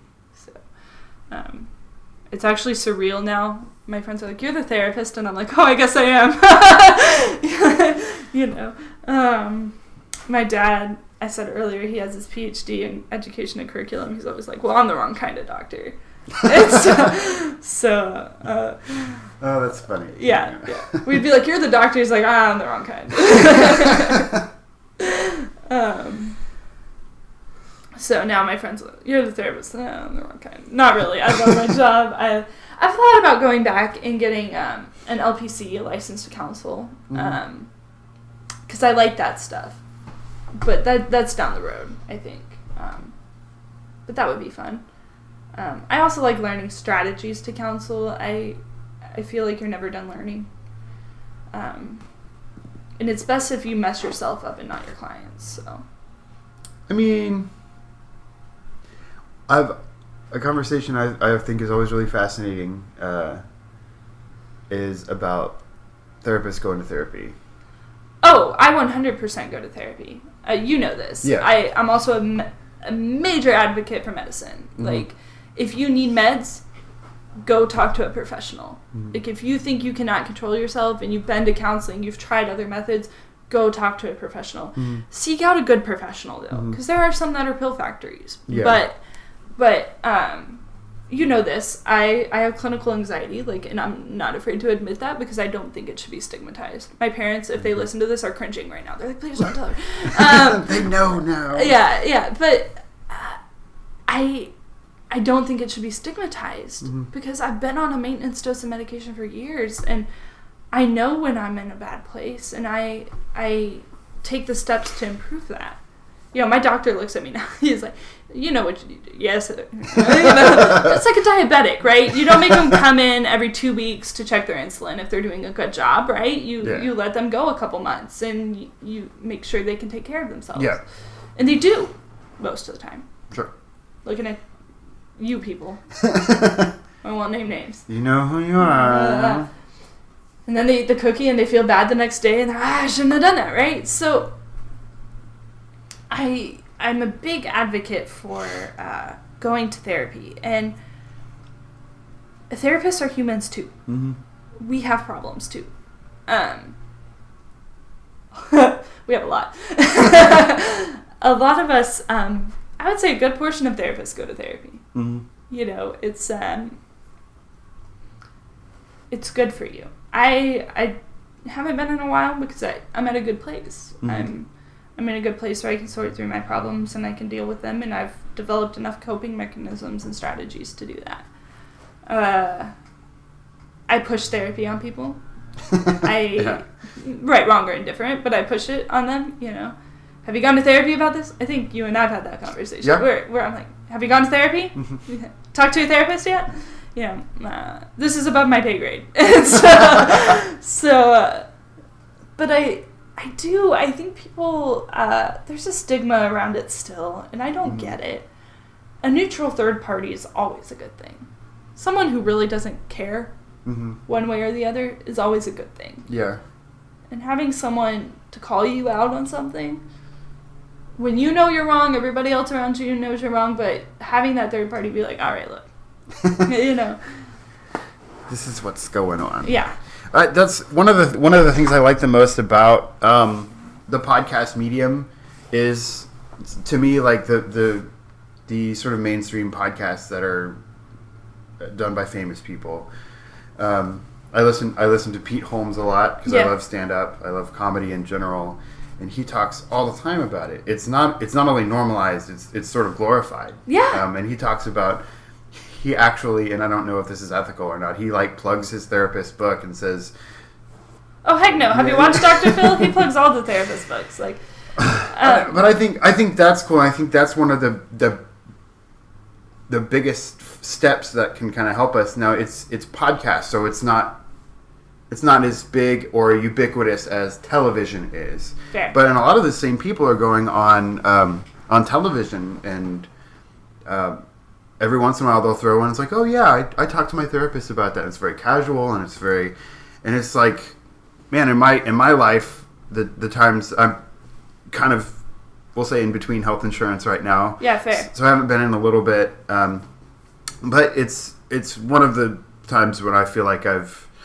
been able to overcome the greatest amount of things and be pulled out of the deepest depths that I've been in.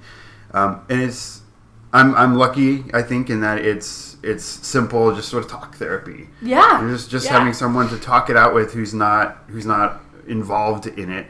And I know that like some people need something either more in addition to, or just something different than that. And I feel fortunate in that I feel like it's pretty simple for me. But that a lot of times it is pretty simple. Well, and I feel like shameless plug for music therapy. Mm-hmm. Music therapy is if you're more in a psych setting. So I have a couple psych clients, and it's a little less intimidating than talk therapy, right? But if we ever hit something that's above my knowledge, I immediately go to the caregiver and I'm like, all right, it's time for further therapy. It's time to introduce another type of therapy in addition to, right? Because then that therapy may subside and they may be able to come back to just strictly music therapy and we'll be okay. But there are times that, you know, if depression exists for a certain amount of time in my book, that needs to be seen by a higher professional. And there's other things I look at too, and follow our code of ethics of reporting and taking care of our clients. But, you know, I was talking to someone the other day about if you're depressed, you're not in a clear state of mind. No matter what. If you're anxious, you're not in a clear state of mind. And so you need to have the wherewithal to be like, I need to go talk to someone. And sometimes that's your friends, but friends need to be responsible enough to be like, you need a therapist. You know, I'm pretty sure I'm that friend for everybody. Yeah. My parents included. My parents actually weren't big therapy people, and then my mom had really bad... Oh, I hope she didn't mind me sharing this. I can always... Yeah, well, my parents weren't therapy people, right? And now they are. They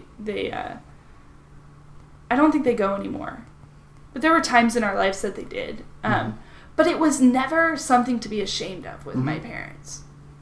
I think it's because my grandfather was in the health... He literally just retired. After 85 years old, decided to retire. Yeah. Yeah, might as well. Yeah. Many years of practice. What's that like? Oh, golly. Yeah, many years of practice. I was trying to do the calculations, but I couldn't. I think close to 60 years in practice. Wow. Yeah. He decided to retire. Decided it was time to not work anymore. I don't know. But he always told my family, go to therapy. It'll be fine. 90s, early 2000s, there's still a stigma around therapy, as there is still some today. But my family did, and man, I swear it saved my family in a way. Yeah. My brothers and I are real close. I think the furthest we go is like 3 days without texting each other. My parents and I are real close. My mom is a saint. She's amazing. And my dad and I are real close. There's still times I call my dad and I'm like, man, I got a problem and I don't know how to sort through it. My dad's there, and I think therapy in a way saved our family, in a big way. And my parents, it was not a choice, and I encourage parents to be like that. My parents saw problems in me, and it was not going to be a choice for you to go to therapy. Until you're 18, you don't get to decide. If you're in our house, if we're paying your bills, you're going to therapy. And it was just part of something we did. And sometimes it was a joke. It was like, it's time for the family trip to the therapist, but we had a good time. Our therapist was hilarious. He was great. He'd see us all as a family, then he'd break us up individually. And he was a real good man. He passed away, unfortunately, but a real good man. And he did wonders in our lives. And there were times I was beyond mad with my brothers, and I'd leave there and we were all laughing. Sure. I mean, I just, like you said, it's a third party to look at your problems and help address them. But our therapist also took an interesting approach to the family therapy of we had different insight to our families, so if we would say something about our mom or dad or our brothers, he wouldn't relay that to them unless it was necessary, but he was very open and willing to use that to try to decipher what was going on and to guide us in how to deal with that. 2 brothers, a daughter, a mom, and a dad living under one roof is a lot of people, and a lot of personalities. Again, I'm stubborn. I know this about myself. I try to work on it often, because there are times stubbornness is good and there are times it's horrible, and I try to work on that. But yeah, I don't know. I like therapists going to therapy. I like it a lot. I think anybody should go to therapy. Doctors should go to therapy. It's, again, back to the diabetes thing. You wouldn't ask a diabetic to go without insulin. So. Yeah, I think people a lot of times say, well, you don't have some time every week. Well, just don't go every week then. Go every 2 weeks. Go every month. Go every couple months. Do what you need to do. Some time. Or at least be open to the idea. Because what it really is being open to the idea to just have support. Have impartial support. That's someone who's going to either tell you what you're doing is awesome, or what you're doing could be fixed in some way. Yeah. And some people just have a fear of rejection. I don't want a stranger to tell me what I'm doing is wrong, even if it's... I think it's also a fear of transparency. Because if you know what you're doing is wrong, you really don't want to be called out on that. Yeah. Especially if your friends have already called you out on it, you don't want a third party. Yeah. So to have that third party be like, hey, come on. I don't know if all therapists are as blunt as mine was, and the ones I have are. I'm a pretty blunt therapist. I again, within my scope of practice, but in my safety and restraint training, we had to role play, and one of the girls was she did a real good job. You could tell she worked with at-risk youth, and I was like, well, what do you want to do about that? And she's like, I want to kill him. And I was like, well, let's think of a different option.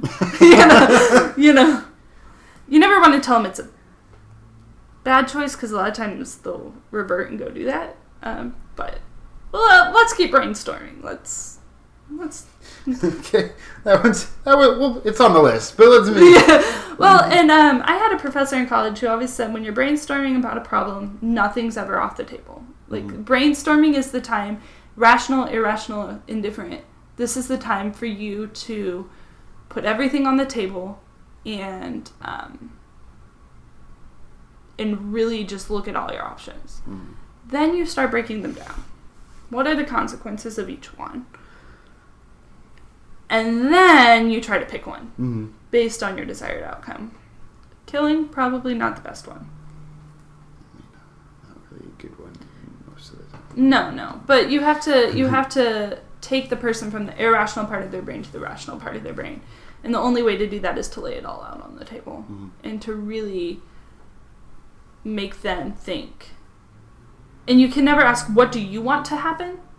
You have to ask, what do you want?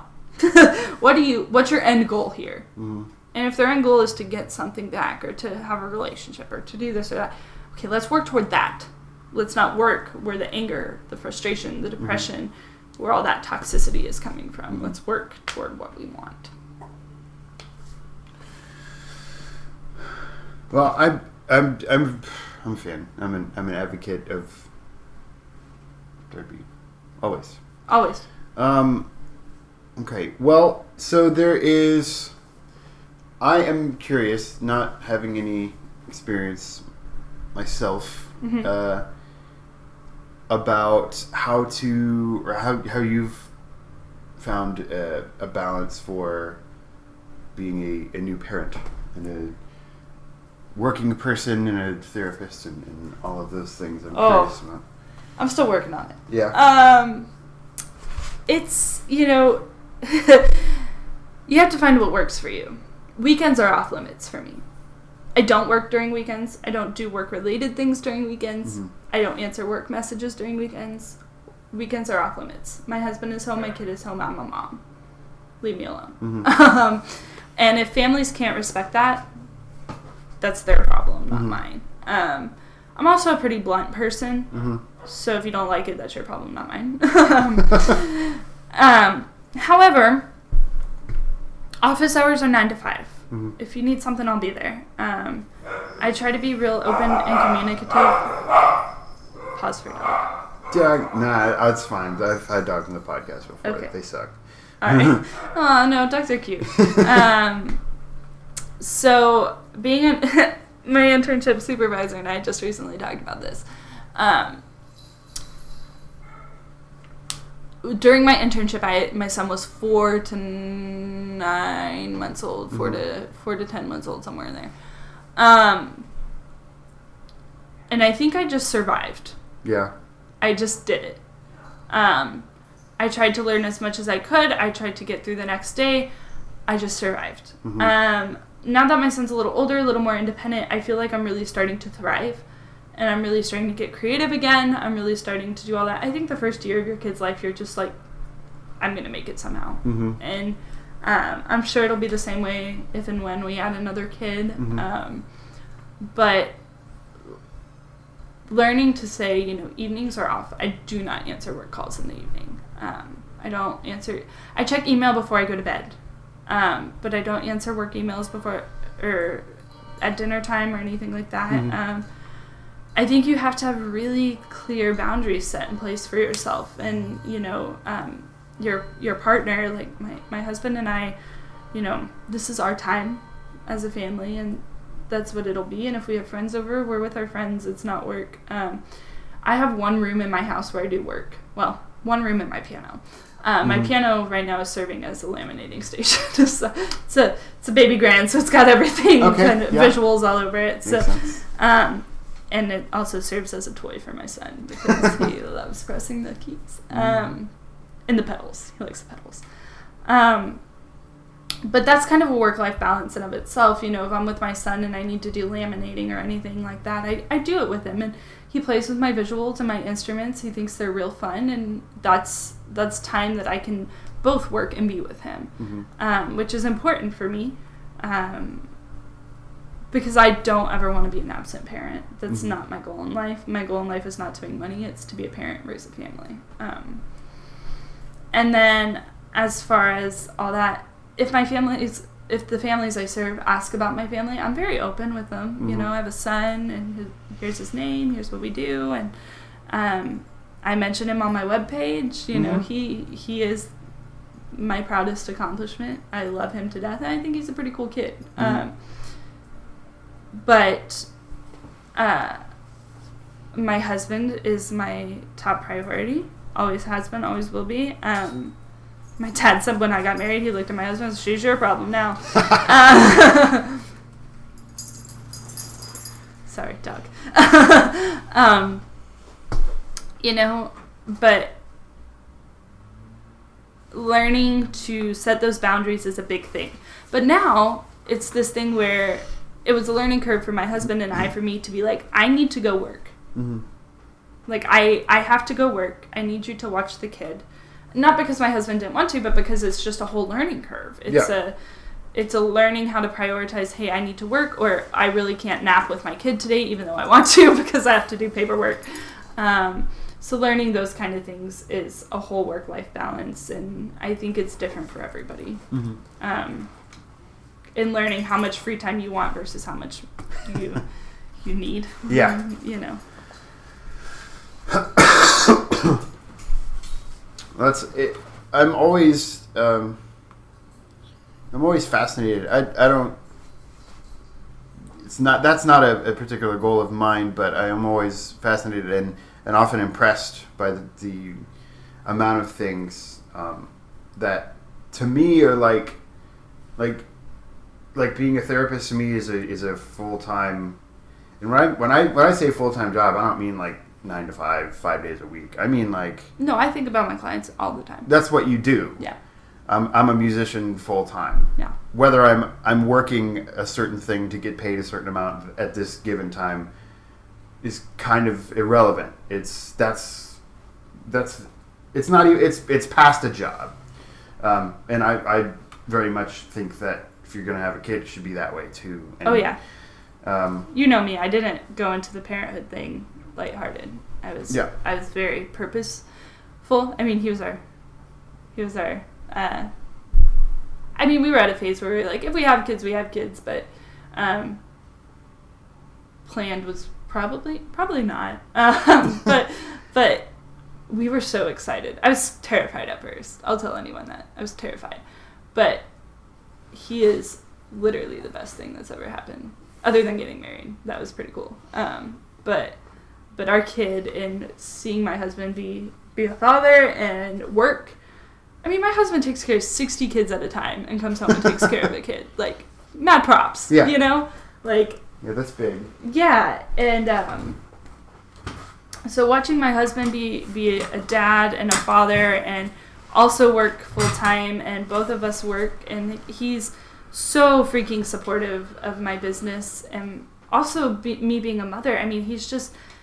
I've had many a breakdown of like, should I work this much? How much is too much? What's the right balance of mom and work? And I think a lot of moms struggle with that, and I'm blessed to have a choice in the matter. A lot of moms are not, and mad props to them, because I don't know what I would do in that situation. But also single moms, that's a whole nother topic. But and single dads, there's single dads out there, and mad props to them. Like, I couldn't do it. My husband is a lifesaver. And my parents and his parents watch the kid, and we all take turns, and it takes a village.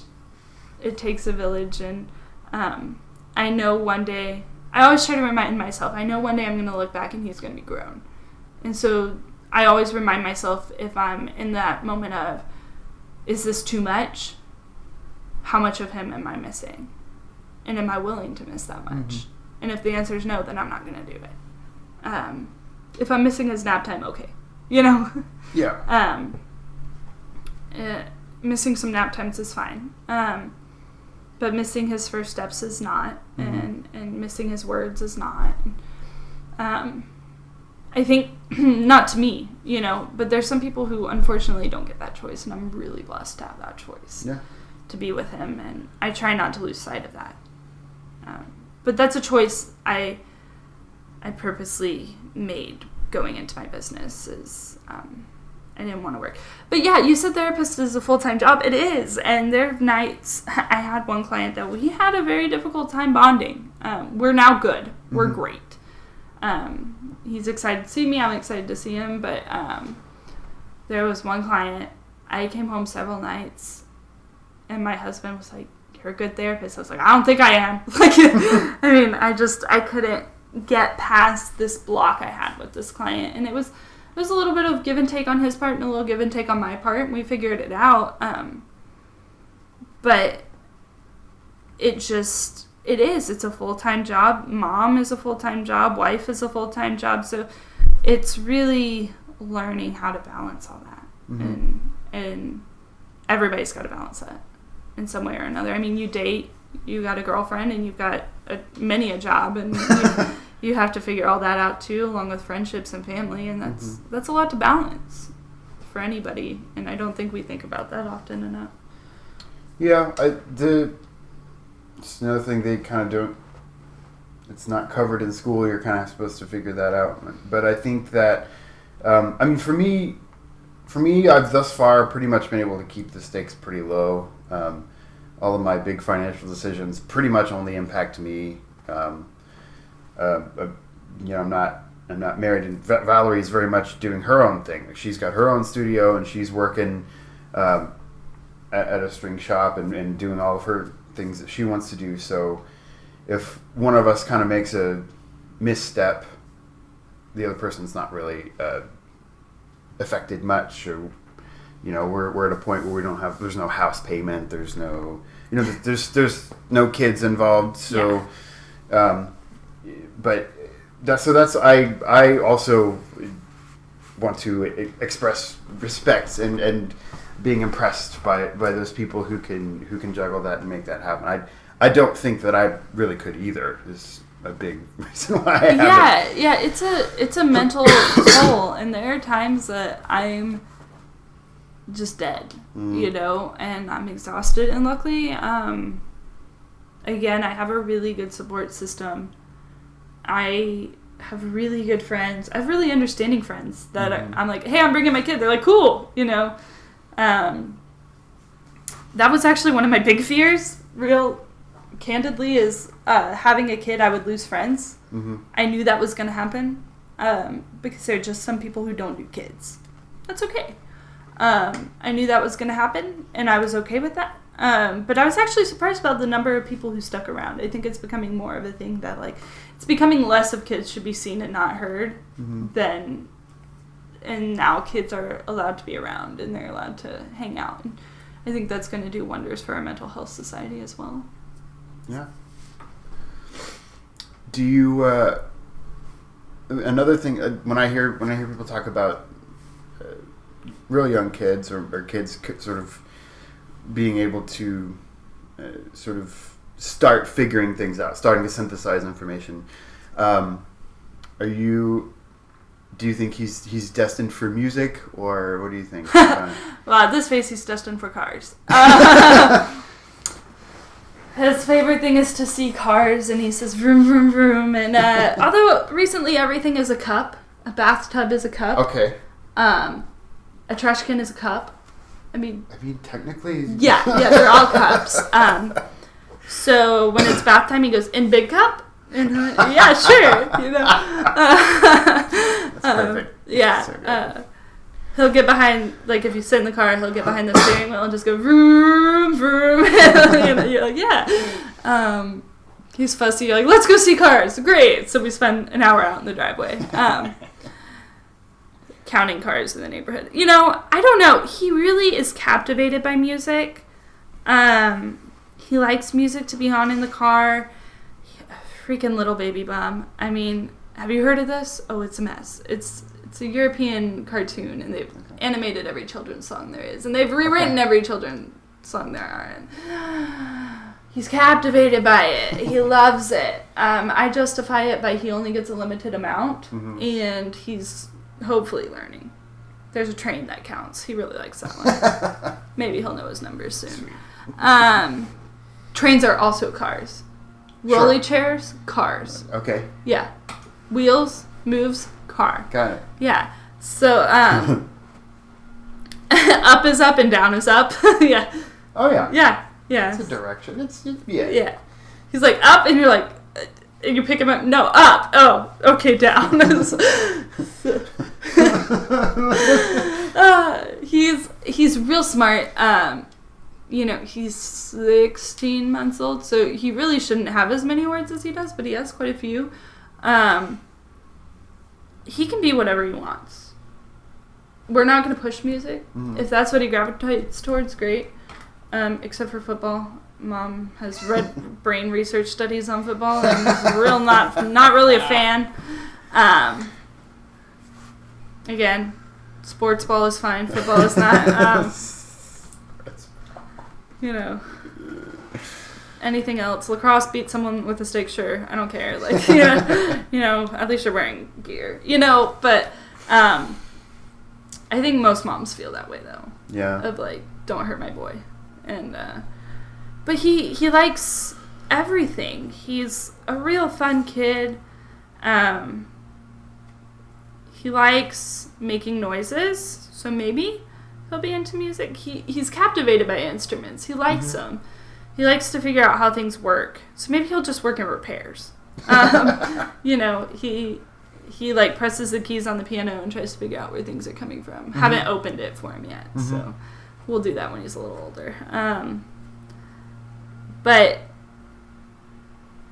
if he wants to do music, great. If he wants to do anything else, great. I mean, just whatever you do, be good at it. And do it 100%. Yeah. And be kind. Be kind.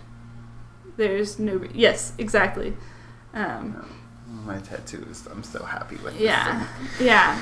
I mean, just be a good person. Yeah. That's okay. We'll be fine. Right now he's in the tantrum phase. Sure. Me so same.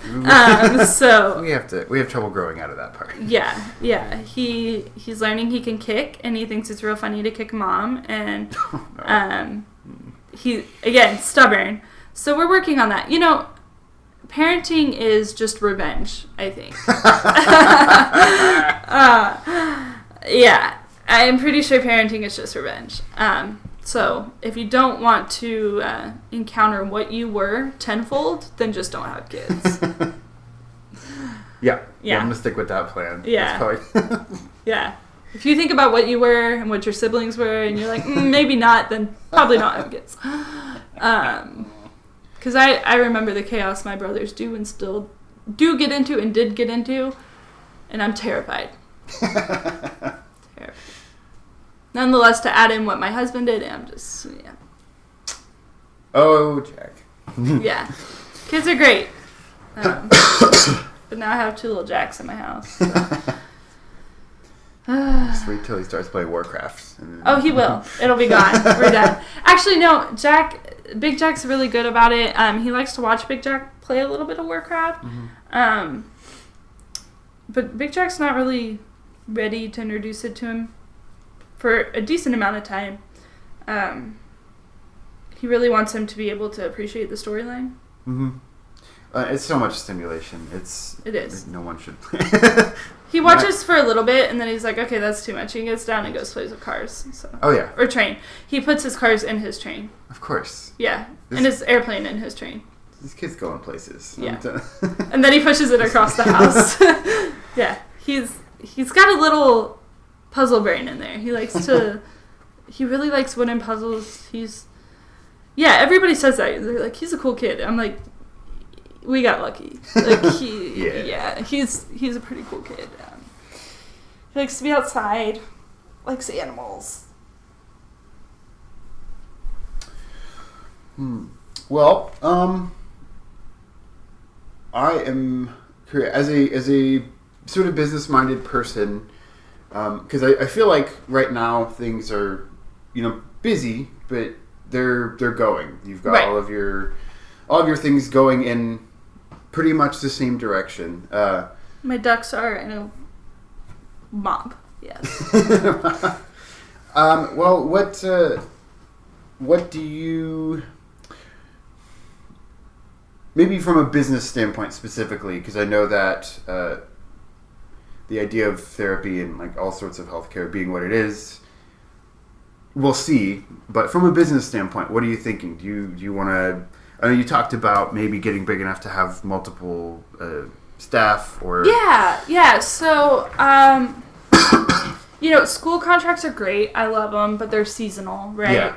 So I'd love to get a few more like facility contracts, whether it's behavioral facilities, mental health facilities, or even memory care and elderly care facilities. Mm-hmm. I really would like to do that. Get some more groups on my plate. I have a lot of individuals, which are fun, but I think groups bring a whole different dynamic to the table. Mm-hmm. I'd really like to grow to the point where I'm 5 days a week and then hire someone and just kind of either taper back my schedule or add more to my schedule and, give them some. The goal would be to, if I get my way, which I won't, but if I do, is, be a big enough company that I could provide healthcare and I could provide a good working environment for employees, whether it be 5 therapists or 20 therapists, be able to provide that, especially as my kids get older, then I'll be able to go do football games and stuff like that with them, because I'm sure sports ball will be involved in my life in one way or another. Yeah. So I live in America, so that choice is not mine to make. I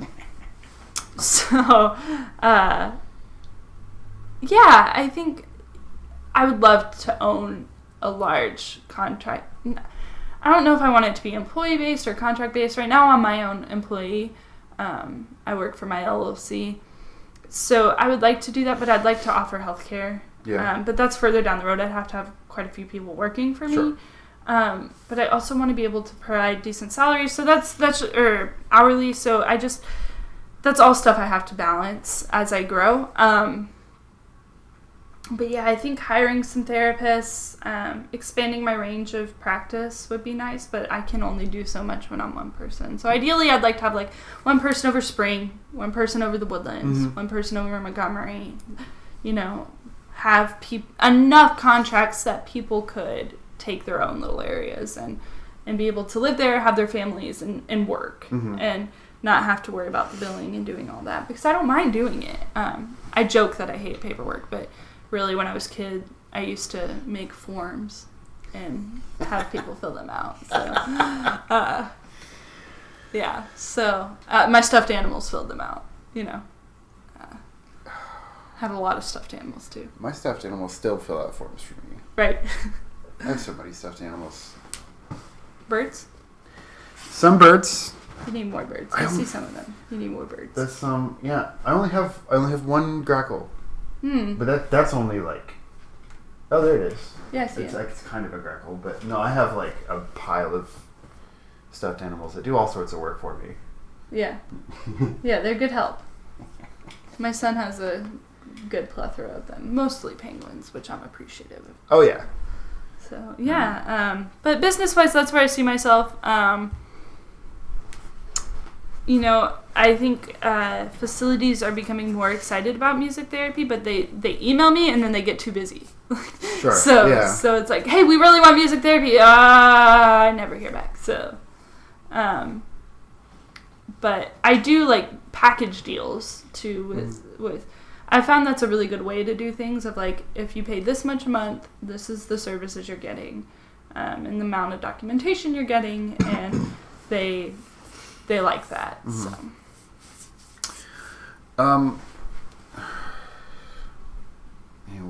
Where was I going? I could follow it, but then the wind started blowing. Fair. Yeah. It is fall outside, which is new for Texas. I know. Well, it's kind of cool, right? It's fall for like 6 days, and then... Yeah, but there's actual leaves on the ground this year, which I don't ever remember happening. That's true. Maybe I own a house now, and that's why I remember it, but I feel like they're more vibrant than usual. I think there was an article about that in the Houston Chronicle about like the temperate conditions were perfect or some science that I'm not aware of. And we got yellow and orange leaves. Oh, it's so pretty. Yeah, it was pretty for about a week and a half, and now they're all naked. I mean, it's fine.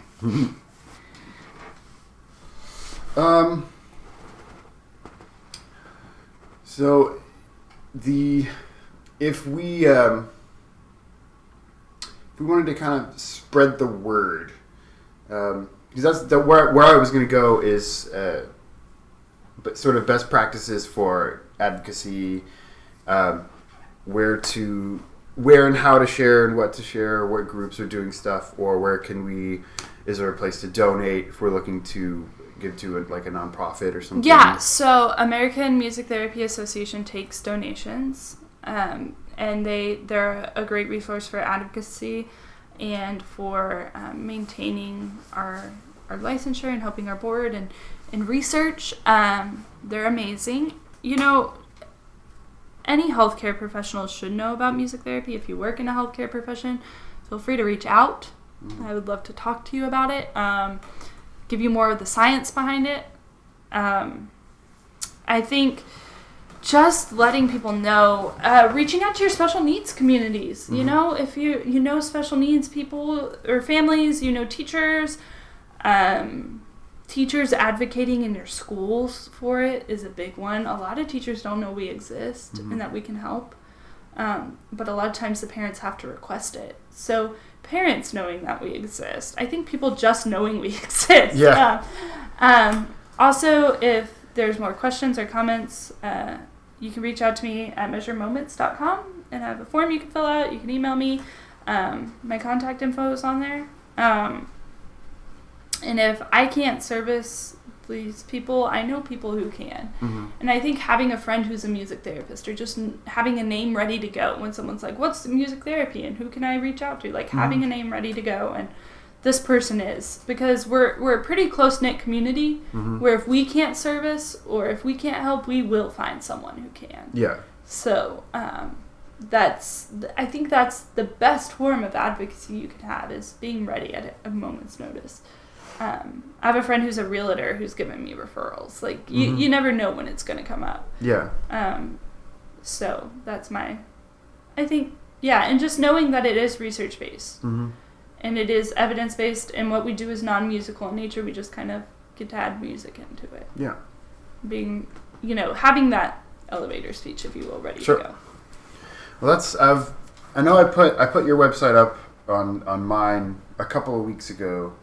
But I wanted to add some like specific links. And if you're interested in our credentials and what it looks like, or finding a board certified music therapist, cbmt.org is our licensure page, and it has a search page where you can find a local therapist around you to reach out to and their contact information. And it has literally listed everything we are required to know and how and all that. So if you're a musician looking into it, it has kind of what you'll be studying in school and what that looks like.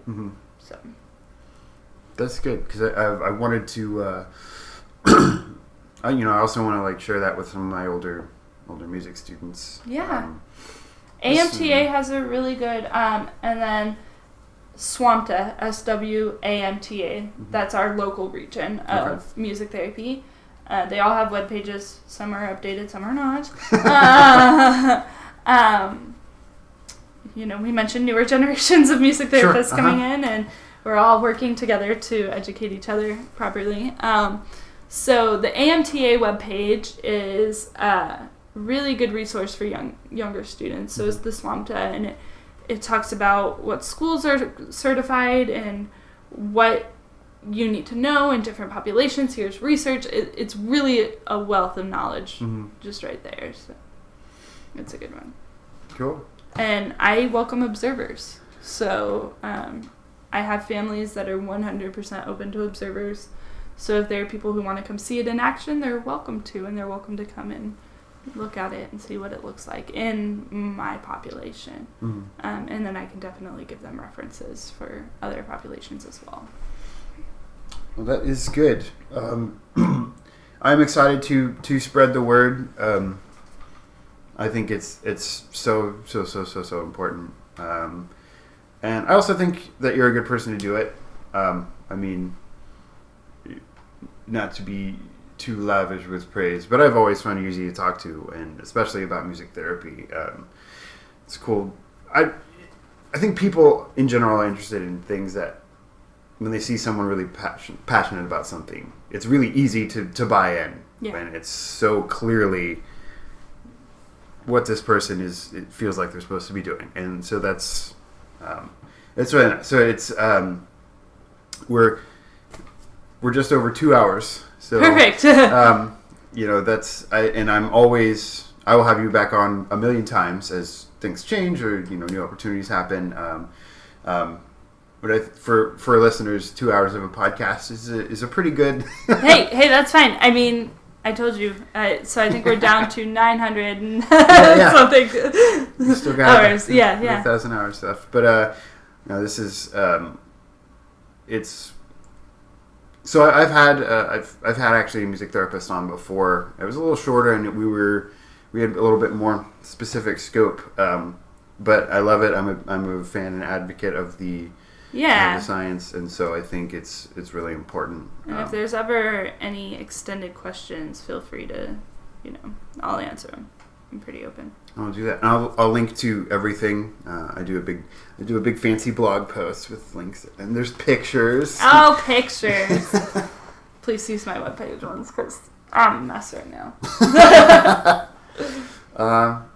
But I feel pretty good. You feel pretty good about? Yeah, I have no idea what I just said, so it's great. Oh, no, we won't. Neither one of us will ever hear this. Perfect. This is for other people. Perfect. You're gonna chop it up. No, I usually I make sure that everything is audible and. Great. I love it. And every once in a while, I get a text message just like, "Hey, remember that thing you said?" I'm like, "Nope." Great. Nope. And if you don't have a time code for me, I'm not going to remember having said it. So that's why I usually it's a very casual thing. But some people are like, "Hey, you said a really funny thing." And I'm like, did I? Okay. I was listening to a podcast once, and someone was like, "I just black out. Like I just start talking, and then I have no idea what happened."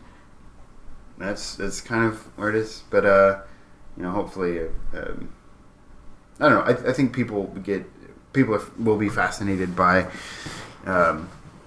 that. So, but thank you for coming on. If you've made it this far into the episode, thank you for staying with us, and hope that you will do some research. And if you want any more information, you have many resources to get it. But Rebekah, thank you for coming. Thanks for having me on. I appreciate it. All right, y'all be good.